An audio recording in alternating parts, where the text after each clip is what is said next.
de GNL, pues el planteamiento que yo voy a hacer es terminales de GNL, necesidades e innovación desde un punto de vista técnico. En primer lugar, conocer un poquito lo que es Seaport 21. Somos una consultora de ingeniería marítimo-portuaria ubicada en Madrid, en España. Es una empresa pequeña, 22 personas, tiene ya una larga vida, 22 años, y sobre todo es muy activa. Hemos realizado más de 1.200 proyectos repartidos por todo el mundo, concretamente en 53 países, ¿no? Disponemos de un centro de simulación de maniobra de buques donde hacemos un trabajo específico de diseño portuario y también de atención y capacitación a prácticos de puerto, marinos de todo tipo. Hemos llegado a atender a 1.700 marinos en 600 cursos y gente de 50 navieras internacionales y en particular pues del orden de 30 navieras en el sector de GNL. Bueno, dentro del capítulo de usos, tecnologías y terminales, yo querría aportar el punto de vista de la tecnología e ingeniería portuaria, es decir, las infraestructuras portuarias y la operativa portuaria que acompaña a este tipo de operaciones, ¿no? Me centraría en los aspectos náuticos, concretamente todo lo que tiene que ver con la seguridad marítima, la navegación de los buques, las condiciones de amarre, los riesgos asociados, la interferencia con el tráfico marítimo. Y todo esto pues basado en la experiencia que hemos tenido en terminales de GNL por todo el mundo, con todas las tipologías posibles, ¿no? Esa experiencia la vemos reflejada en este mapa. Bueno, pues como digo, hemos trabajado en 31 terminales convencionales. España es un país con una larga tradición en este tipo de instalaciones. Disponemos de 8 terminales operativas y eso fue un poco el inicio de nuestra actividad. Pero posteriormente hemos ido ampliando nuestra actividad a diferentes países en el mundo, a diferentes tipologías de terminal y en este momento pues estamos en cifras de 70 terminales en 32 países, ¿no? Concretamente en proyectos de FSRU, de buques regasificadores, hemos tomado parte en aproximadamente el 40% de los proyectos que están operativos en el mundo hoy en día, ¿no? Y a destacar el primer proyecto de FSRU mundial en puerto, que fue el de Bahía Blanca en Argentina. También el primer acceso de un buque Q-Max de la flota de Qatar a puerto, que fue a Bilbao, aquí en España.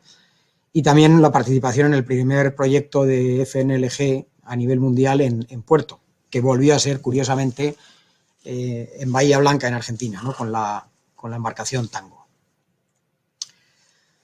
Lo más importante, entiendo yo, que es comprender cuando hablamos de una terminal portuaria, la interacción, digamos, en ese triángulo que he presentado ahí, de la ubicación del medio físico en el que se va a colocar la terminal, por supuesto la operación de los buques con sus diferentes condicionantes, tanto de dimensiones, capacidad de propulsión, condiciones de amarre y de descarga, y el otro vértice del triángulo serían las condiciones meteorológicas, marítimas, oleajes, corrientes, que van a afectar a la operación de los buques.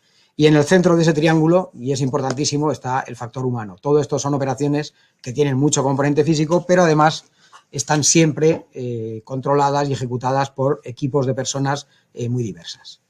Por lo tanto, a la hora de analizar y diseñar cualquier proyecto de este tipo, hay que manejar criterios conjuntos de seguridad, por encima de todo, y nivel de operatividad. Como sabemos, el sector del gas y del GNL en particular pues es de los sectores más exigentes en normativa de seguridad. Los estándares de los operadores son altísimos, todos los proyectos llevan su proceso de certificación y, por supuesto, de aprobación por parte de autoridades marítimas, portuarias, de energía, etc. Si vamos a las terminales convencionales, es la tecnología tradicional desde los años 60, hay terminales tanto de exportación como de importación. Y típicamente el origen del negocio estaba en el desarrollo de infraestructura de exportación, importación y de una flota de buques de una manera cerrada, con esos contratos a largo plazo que se han comentado ya en alguna de las ponencias, ¿no? Y lo que hemos visto durante los últimos años es una evolución a un negocio spot de corto plazo mucho más flexible, mucho más versátil, ¿no? A efectos de las terminales portuarias en las que se va a desarrollar esta actividad, lo que hacemos es cambiar de flota continuamente, tenemos que atender a barcos diferentes en capacidad, en tipología, en capacidad de propulsión, tipología de tanques, etcétera. Obliga a hacer una serie de estudios adicionales de compatibilidad, vetting, a elaborar documentación de respaldo basada en la normativa de OCINF y de SIGTO, fundamentalmente. sobre todo cubrir en los estudios técnicos esa flexibilidad del acceso de una diversidad de buques a una terminal donde antes solamente operaba, digamos, el mismo buque durante varios años, ¿no? Y nos hemos encontrado también durante nuestra actividad la adaptación de terminales a la operación de buques progresivamente mayores, ¿no? Tradicionalmente el rango de capacidad estaba en los 125.000, 145.000 metros cúbicos. A partir de 2007 aparecen la flota nueva de Qatar, digamos, de golpe aparecen en el mercado los Q-Flex y Q-Max, barcos mucho más grandes, de mucha más capacidad, con diferentes características de navegación, de maniobra, que alteran y, bueno, pues tienen que ir a surtir a las terminales que ya existen, ¿no? Y en estos últimos años lo que hemos ido viendo es una evolución de la capacidad de los metaneros a esa, digamos, capacidad objetivo habitual en este momento, que estaría en los 170.000, 180.000 metros cúbicos. Si vamos a las terminales FSRU, barcos FSRU, como saben, son barcos de almacenamiento y regasificación. Es una tendencia que se ha extendido de manera acelerada durante los últimos años, a partir especialmente de 2008, donde se puso en marcha la primera terminal operativa en Argentina. Hay numerosísimos proyectos repartidos por todo el mundo. Ya conocemos que hay 7 en este momento activos en Brasil y 2 que van a entrar en operación en un plazo muy corto. Y el objetivo de estas terminales, que lo que hacen es aprovechar mejoras tecnológicas, tratan de rebajar los requisitos de acceso y gestión, tanto de exportación como de importación, de las terminales convencionales, ¿no?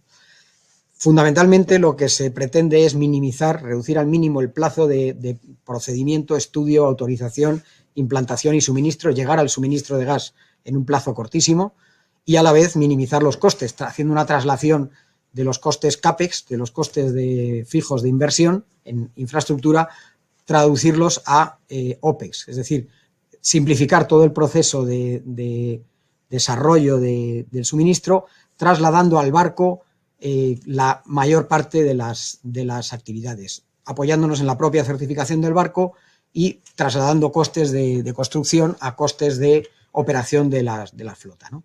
Eso lo que permite es llegar a ubicaciones mucho más alejadas, ubicaciones que se acercan a los centros de consumo y a los gasoductos existentes, y nos lleva a terminales ubicadas en zonas bastante singulares, ¿no? Por otro lado, estamos hablando de proyectos complejos donde la parte de mar gana mucho peso frente a la de tierra, ¿no?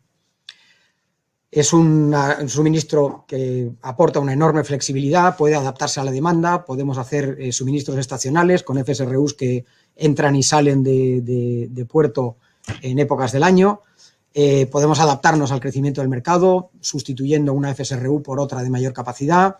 Y luego es enormemente versátil en cuanto a la tipología de las terminales. Pueden utilizar muelles existentes, construir muelles nuevos, situarse en zonas de estuario, de ríos, puertos marítimos, puertos isla, incluso instalaciones offshore, como se ha mencionado en alguna de las referencias anteriores. Las configuraciones de la transferencia de gas son muy variables también, a través de mangueras flotantes, brazos en configuración ATD. Todo va ligado a un desarrollo tecnológico acelerado en estos últimos años. Y si bien empezamos con solamente una naviera, Accelerate con Exmar, que tenía buques de este tipo, durante los últimos años hemos visto que las diferentes navieras de gas del mundo se han ido incorporando, pues, con nuevas construcciones o modificaciones de buques existentes, ¿no? El primer proyecto es el de Bahía Blanca, en 2008, promovido por Repsol y PF en aquel momento, con Accelerate y Exmar detrás, ¿no?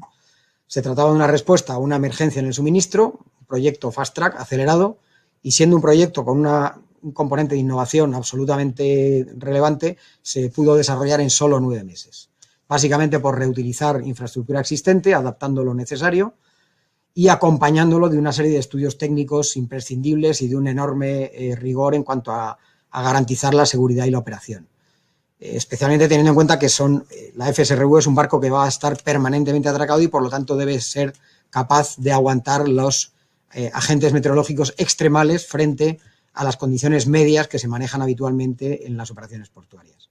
Se trata de fijar los límites operativos en cuanto a viento, corriente, marea, oleaje, durante todas las fases de la operación de la FSRU y de los buques de suministro, establecer los recursos necesarios, prácticos, remolcadores, número de tripulantes y capacitación de los tripulantes tanto a bordo como el personal de tierra. Por supuesto, en aras de esa seguridad, establecer planes de emergencia basados en estudios de riesgo que normalmente están apoyados en herramientas de simulación de todo tipo. Procesos HACID, HAZOP, que son habituales en la industria del gas, evidentemente, pero aquí tienen una componente específica que involucra también a la parte marítima y deben incluir a los diferentes participantes en el proceso, ¿no? Y todo esto acaba, precisamente por la importancia del factor humano que citaba al principio, en procesos de capacitación y entrenamiento de los prácticos para conocer los nuevos buques y procedimientos. Los capitanes tienen que adaptarse a entornos portuarios muy especiales y todo esto en un proceso de aprendizaje adelantado, acelerado, garantía de seguridad, facilitación de la comunicación y el trabajo en equipo de todos los participantes. Para terminar un poco, el GNL no se acaba aquí. Hay actividades a futuro que ya han aparecido recientemente en el mercado, están muy ligadas a todo esto que he ido hablando y que necesitan también su soporte técnico y de conocimiento, ¿no? En particular, cabría destacar el bunkering de GNL, es decir, buques propulsados que utilizan como combustible GNL y que por lo tanto hay que suministrarles GNL en lugares muy diversos por todo el mundo, fundamentalmente por las ventajas en reducción de emisiones de gases de nitrógeno, de azufre, el propio CO2. Esa flota está creciendo a nivel mundial y por lo tanto hay que ser capaces de definir y establecer los procedimientos de bunkering con ese nuevo combustible. También tenemos proyectos extendiéndose por todo el mundo de LNG a pequeña escala, suministros de bajo volumen, distribución a poblaciones, generación de electricidad a bajo nivel o suministros domésticos, ¿no? Todo esto va en la línea de los requisitos internacionales que está estableciendo la OMI y todos los procesos de reducción de emisiones, descarbonización, etcétera. Europa en este sentido probablemente va algo delante, pero por supuesto es un proceso que se va a extender irremisiblemente a Latinoamérica igualmente y podemos ahí aportar experiencia, tecnología, procedimientos, compartir conocimientos y acelerar la incorporación de los países de Latinoamérica a todo este nuevo mercado, ¿no? Y con esto termino, agradezco muchísimo, me he pasado un poquito en tiempo, agradezco muchísimo la atención y estoy disponible para las preguntas que quieran.